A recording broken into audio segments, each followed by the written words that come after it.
I've been using the Olympia XL and it's been great. I've made a couple modifications like putting this rug on top. This is a $5 welcome mat from Walmart. I put a base plate and quick release so I can slide my camera in and out. It's great except for these wheels. I do like that they have the locking function on the back two wheels, but they are so small and skinny that they cannot handle curbs or asphalt that's broken or just going up simple ramps, and I do not trust it to go over any type of non-perfect ground. So this is a set of 4 casters. I joined a Facebook group specifically for this cart, and they were sharing plans and how to upgrade, and they had big wheels, small wheels. This one is gonna be adding a 5-inch caster with brakes to this column setup. The problem is you cannot do it natively. So these casters and almost all casters have a thread system. However, this stem is not threaded. It's like a locking mechanism. So in that Facebook group, someone shared the plans for a 3D printed interior I don't know, thing that goes inside here. That way you can mount normal threaded casters. So they shared the plans. I went to a local 3D print shop. This has threads in it. It's very hard to see. And then I have to remove this one, put this one in, and then thread in the new casters. I don't know if this will work. This is all an experiment. Okay, they're definitely heavier. And they have a little rubber polyurethane, something type of grip on the edge. I don't know if it's a cap or if the wheel is actually this rubber material. I hope it's the whole wheel, but I doubt it because it was, I think, around $100 for all 4 of these. But they are all 360 wheels, which is extremely important for moving this thing. There's so many times where I'm so happy that it has 360 wheels and I can move it like this, I can move it forward, I can spin in the same area, I don't need to do a big U-turn. It's one thing just to screw it on here, but I'm gonna be banging this thing over sidewalks, so I really hope it has a strong grip and it doesn't just rip the threading out. You unscrew this, and then there will be a pin through here. You hammer that pin out, and that allows you to basically pull this thing out like crab meat, you know what I mean? This whole plastic piece will be threaded, or not threaded, locked, and it should come out as one. Well, that took 2 seconds. Unscrewed this, and then just used my finger to push as I kept unscrewing, and I think this can just pop off. All right, so that means I should be able to, not quite like crab meat. Oh, no, I still see. There's a pin in here. Just lift this and pull. Come on. There we go. Okay, so that's the pin. So now can I pull this out? Yeah, cool.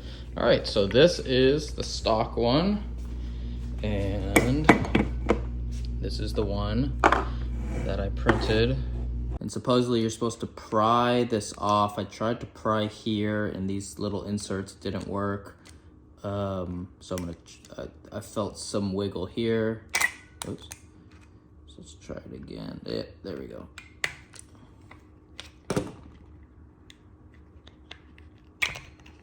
Now I put the new ones in because this doesn't look like an exact fit. All right, this is David from the future. I made a whole video that was 20 minutes long about how I couldn't get the 3D printed pieces in, so I hammered them, which broke them.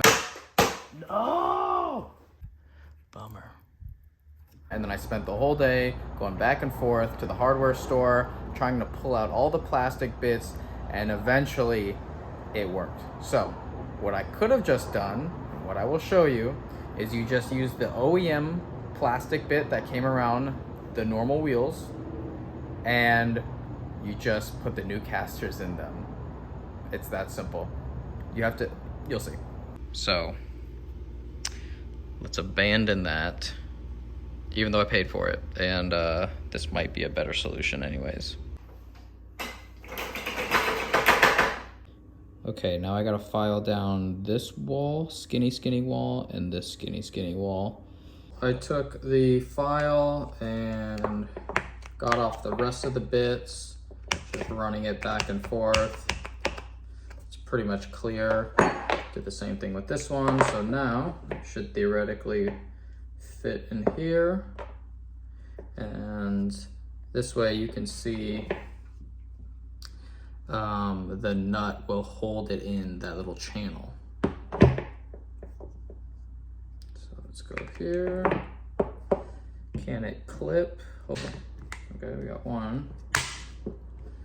Aha! If I had done this in the beginning, I could have done the whole cart in about 15 minutes, but instead I decided to make it take my entire afternoon. So I'm gonna get the other 3 on. Oh, let's see if it fits. Hopefully this fits, because I really put a number on this. Let's see, how far does it go? Okay. I don't want to force it, because that's how we got in this situation. Let's use the soft side.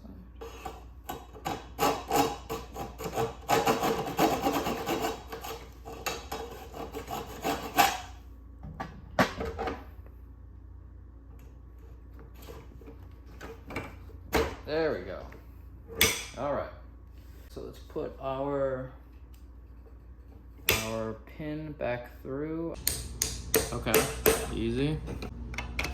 Yep. And to the other side. There we go. I wish I had done that in the beginning. That was extremely easy. Okay, so it is loose here. So you know what I might do is unscrew this. Nothing's damaged, so I can unscrew it, no problem. And I think I'm gonna put the that lock washer back on. I don't know why I didn't. I found out that I can actually tighten this by rotating this nut. So now I have none of that play like I did before. However, that is what the locking washer is for, so that it's not directly from nut to plastic. So I'm gonna take this all off again. And we're back at the hardware store. So since I don't trust the base of the plastic thing resting on this uneven side, I'm gonna buy these washers so there's a much bigger base to connect to the bottom. So need 4 of these. It's this size, in case you're wondering.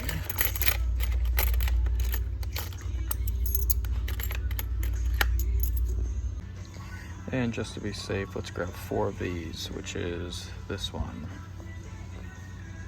All right, that is the last time that I'm going to Ace Hardware. This is the final configuration. I scratched everything out and made enough room for the stock nut to stay there.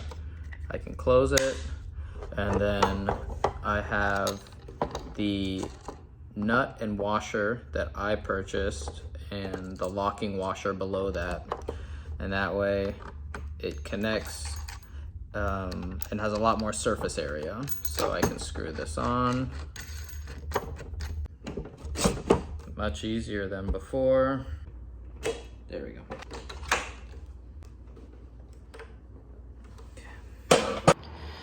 All right, finished product. Everything works. The wheels swivel, they lock,